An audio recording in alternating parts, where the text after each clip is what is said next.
जय हिंद। अभिवादन स्वीकार करें, मैं उदय पठानिया।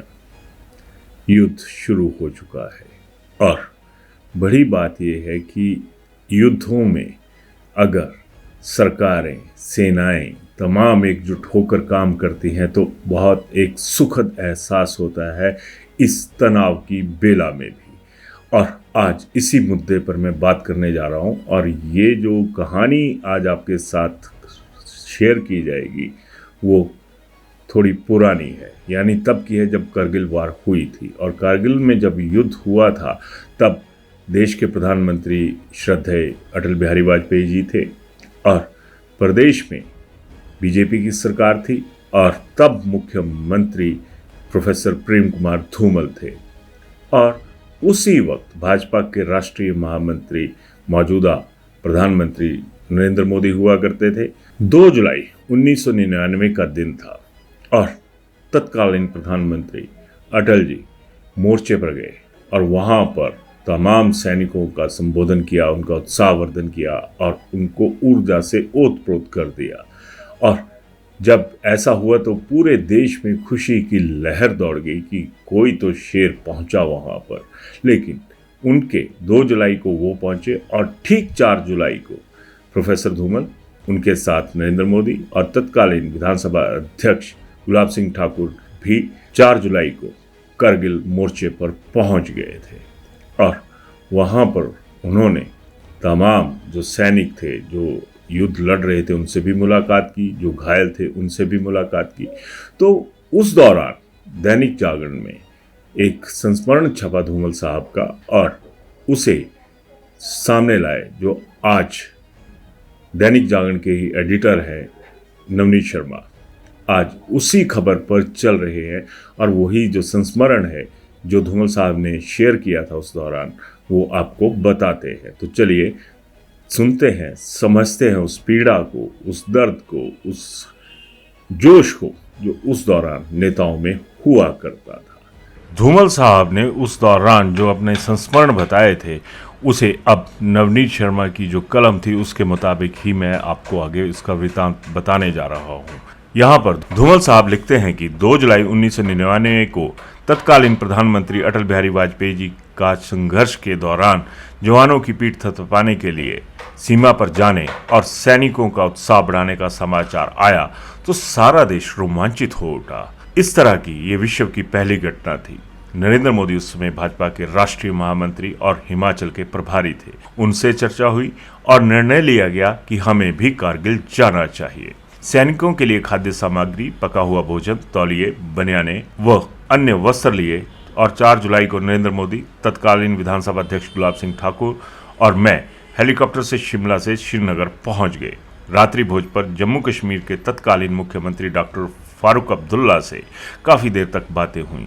वह प्रसन्न थे कि किसी अन्य प्रदेश का मुख्यमंत्री भी सीमा पर युद्ध के दौरान जा रहा है। अगले दिन यानी 5 जुलाई की सुबह जब हम हेलीपैड से कारगिल की तरफ रवाना होने लगे तो डॉक्टर अब्दुल्ला ने फिर आए और हमें बताया कि अमेरिकी राष्ट्रपति बिल क्लिंटन का प्रधानमंत्री वाजपेयी को फोन आया है कि पाकिस्तानी प्रधानमंत्री नवाज शरीफ उनके पास पहुंच गए हैं, आप भी युद्ध विराम की घोषणा करें, अमेरिका आए, कोई रास्ता निकालते हैं।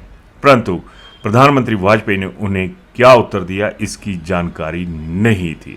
हम श्रीनगर से कारगिल के लिए उड़े। रास्ते में ये शंका बनी रही कि कहीं पंडित नेहरू की तरह वाजपेयी भी युद्ध विराम की घोषणा करके समझौते के चक्कर में न उलझ जाए। खैर, कारगिल में उतरे तो पाकिस्तान की तरफ से गोलाबारी हो रही थी। ब्रिगेडियर नंदा ने हमें सारी स्थिति समझाई। हमने खाने का सामान और कपड़े आदि सैनिकों के हवाले कर दिए। वहां पर एक बहुत बड़ा भूमिगत मोर्चा बना था जिसमें सैकड़ों लोग बैठ सकते थे। माइक लगा था, मुझे बोलने के लिए कहा गया। जब मैं संबोधित कर रहा था तभी एक अधिकारी बहुत प्रसन्न मुद्रा में आया और कहा कि प्रधानमंत्री ने उत्तर दे दिया है। अधिकारी ने बताया कि बकौल प्रधानमंत्री जब तक एक भी घुसपैठिया कारगिल में है तब तक ना युद्ध विराम होगा, ना ही मैं देश छोड़कर जाऊंगा। ये सुनते ही अटल बिहारी वाजपेयी जिंदाबाद के नारे शुरू हो गए। हमें बताया गया कि सेना के अधिकारियों और कर्मचारियों में ये उत्साह इसलिए है कि एक ऐसा प्रधानमंत्री देश को मिला है जो वह करता है जो सेना चाहती है। सेना परमाणु बम चाहती थी तो अटल जी ने देश को आणविक शक्ति बना दिया और इस बार पाकिस्तान से हिसाब चुकता करना चाहते थे और यही बात प्रधानमंत्री ने बिल क्लिंटन को कह दी थी।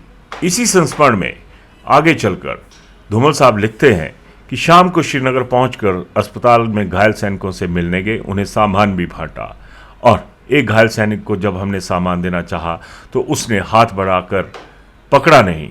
हम उसके पास टेबल पर सामान रखकर ये सोचते हुए आगे बढ़ ही रहे थे कि शायद कोई नाराजगी है। तभी एक अधिकारी तेजी से आया और उसने हमें बताया कि धमाके में उस सैनिक के दोनों हाथ और दोनों पैर उड़ गए थे। हम फिर वापस मुड़े और उस सैनिक के सिर पर हाथ रखकर पूछा, बहुत दर्द होता होगा? उसने जवाब दिया, पहले होता था, कल शाम से नहीं हो रहा है। हमने पूछा कि क्या कोई दर्द निवारक दवाई या टीका लगाया गया है? तब सैनिक ने जवाब दिया, नहीं, कल शाम यानी 4 जुलाई टाइगर हिल हमने वापस ले ली है। हम सब भावुक हो गए, घायल सैनिकों को सामग्री दी और फिर हम उधमपुर, कसौली, चंडी मंदिर और दिल्ली के अन्य अस्पतालों तक गए। हर जगह वीर सैनिकों की वीरता के किस्से सुनने को मिले।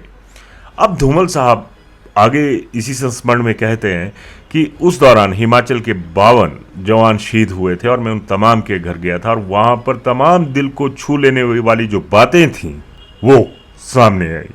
परमवीर चक्र विजेता कैप्टन विक्रम बत्रा के घर का जिक्र करते हुए धूमल साहब ने बताया कि सब पार्थिव शरीर का इंतजार कर रहे थे। कारगिल युद्ध के प्रथम शहीद कैप्टन सौरभ कालिया की माता और कैप्टन विक्रम बत्रा की माता साथ साथ बैठी थीं। श्रीमती कालिया श्रीमती बत्रा को ढांढस बंधा रही थी। एक माँ जिसने अपना बेटा कुछ दिन पहले ही खोया था और दूसरी वो माँ जिसने अपना बेटा अभी अभी खोया था, उसको हौसला दे रही थी। उनके संवाद से हृदय द्रवित हो गया। इसके बाद अगले किस्से में धूमल साहब लिखते हैं, बिलासपुर में एक शहीद जवान के घर गया तो शहीद की माँ कौशल्या देवी ने कहा, धूमल जी, कल मंगल सिंह की अर्थी को मैंने 1.5 किलोमीटर तक कंधा दिया। शिमला जिले में एक और लड़का शहीद हुआ था, उसका बड़ा भाई घर में था। हमने पूछा, और कौन घर में है? उसने कहा, छोटा भाई है और आज ही शिमला में भर्ती होने गया है।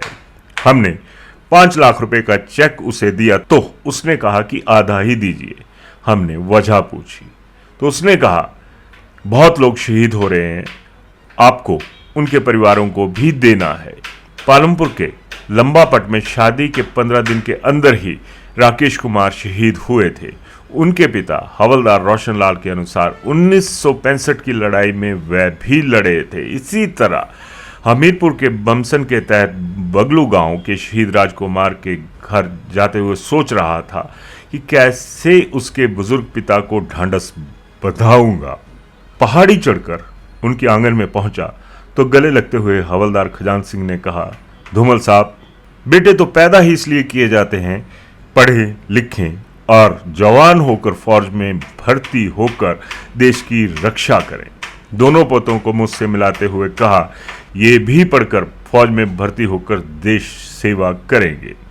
मुझे कहा कि दिल्ली जाएंगे तो वाजपेयी जी से कहना कि जवानों की कमी हो तो 82 साल का हवलदार खजान सिंह आज भी हथियार उठाकर देश की रक्षा के लिए तैयार है।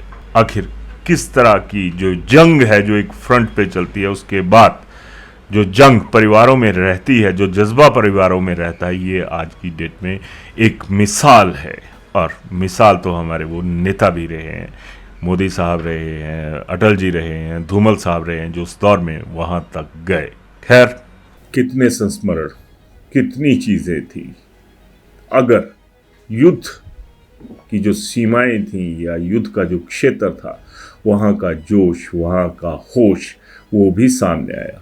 और धूमल साहब ने जब उन शहीदों के परिवारों से मुलाकात की, वो चीज़ें भी सामने आई।